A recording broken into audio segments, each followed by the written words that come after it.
السلام عليكم واهلا وسهلا بيكم في فيديو جديد مختلف عن فيديوهات القناه مع علي عبد الوهاب، ولكن هيعجبكم جدا، وهو ازاي توصل لمتابعين كتير على تيك توك خلال شهر واحد.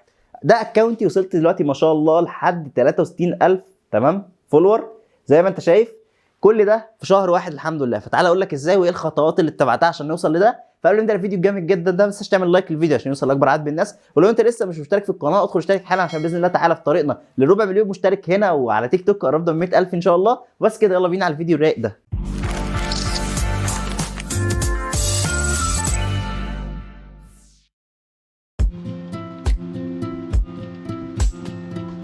فزي ما انت شايف يا معلم، ده الاكونت بتاعي كده. فنبدا سريعا بيه عشان اوريك حاجات بسيطه. اول حاجه هتلاقي في فيديو مثلا نازل اهو من 3 ايام ما شاء الله معدي المليون و100,000 مشاهده. فالريتش على تيك توك مش مرتبط بالادوات اللي انت بتستخدمها ولا باي حاجه اكتر ما بالكونتنت وبدايه الفيديو. تمام. وانا هقول لك على بعض نصايح في الاخر كده سريعه، ولو عاوزين جزء تاني من السلسله دي هعمل لك سلسله للتيك توك مخصوصه على القناه هنا. بس ايا كان، ده فيديو تاني معدي 900,000 مشاهده ما شاء الله و75,000 لايك برضه. انزل تاني كده هتلاقي الكونتنت بشكل عام متنوع مختلف، في كذا حاجه، بجاوب على اسئله، بشرح حاجات، بشرح مزايا، بهزر بقى. يعني ده فيديو مثلا هزار عادي هتلاقيه جاب برضو بعض المشاهدات. في فلوس بتستفادها من ده؟ لا، بس ده بيفيدك لو انت عاوز تبدا في كونتنت وتتعرف من الناس، بعد كده تبدا بقى على يوتيوب وعلى انستجرام والكلام ده كله. فايا كان انزل كده لتحت هتلاقيني الفيديوهات انا ابتديت اهتم بيها بالظبط من 15 12 تقريبا او اكتر من كده. بص انزل كده. في الاول نشرت كام فيديو مالهمش لازمه، جبت 3000 فولور حرفيا. ليه؟ كنت بقصهم من فيديوهات اليوتيوب الكبيره بتاعتي. ولكن بدات اول فيديو حرفيا اجيبه لك اهو يوم ايه بقى، ده اول فيديو حرفيا اعمله التيك توك مخصوص، يوم 15 12 عدى ال 20000 لايك ووصل ل 300000 مشاهده زي ما انت شايف. لو طلعت كده هتلاقي عملت فيديوهات كتيره في الفتره دي. والنهارده وقت نزول الفيديو اللي هو ده يوم 20، يعني يعتبر بقى لي شهر و5 ايام بس، كنت ساعتها 3000 فولور او 2000 وحاجه فولور. دلوقتي بقيت 63000 فولور. طب تعالى بقى اقول لك على الحاجات البسيطه اللي انا عملتها. اول حاجه يا معلم، دي طبقا لنصيحه اصدقائي طبعا، سواء مازن معتز او حسام الامام، لو ما تعرفهمش يعني فدي حساباتهم على تيك توك ايا كان، نصحوني ان اول 3 ثواني في بدايه الفيديو يكون في نصيحه مهمه جدا، او في معلومه مهمه، او كلمه تشد، او اي اكشن يشد اللي قدامك.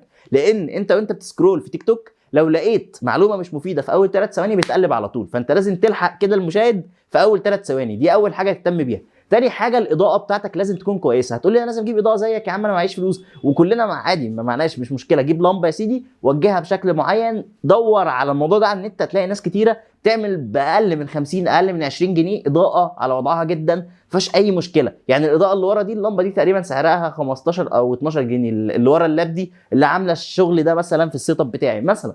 فايا كان اتصرف ان انت الاضاءه على وشك تكون حلوه. اسهل الاحوال بقى لو ما عندكش كل ده يا باشا، سطحك الجميل وعندك يا باشا نور ربنا، او شباكك وعندك نور ربنا في روقانك كده. تالت حاجه بقى يا معلم، تسجل بسماعه سلك كويسه، او تسجل بمايك، او تسجل بتليفونك عادي بس في مكان ما فيهوش ضوضاء. تحاول قدر الامكان، مفيش حاجه اسمها، كلنا ما بنعرفش نشيل الضوضاء تماما، بس حاول قدر الامكان تقلل الضوضاء.